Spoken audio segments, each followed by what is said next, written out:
This video brought to you by Prehistoric Scenes at prehistoricscenes.net. Just wanted to make a real quick video about this, a problem I ran into. As you can see, this Neanderthal man is utterly destroyed. What happened here was I was working on this and I didn't like the paint job, and I was thinking that I would go ahead and strip down the paint and repaint it. And I've stripped down models before using degreasers like Easy Off Oven Cleaner, or more lately Simply Clean.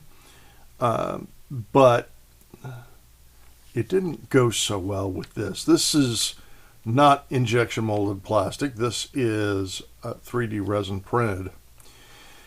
And I soaked it for a day or so, or maybe two, and then came back and started to move the paint, and it just disintegrated.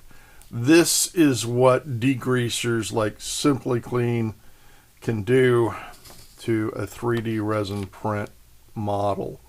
So just a word of warning, don't do that. I've got another thing that I'm trying right now where I'm stripping paint off some 3D resin, or a 3D resin piece, and for that I'm using alcohol, and we'll see how that does. So just a word of warning, don't use degreasers on 3D resin printed parts.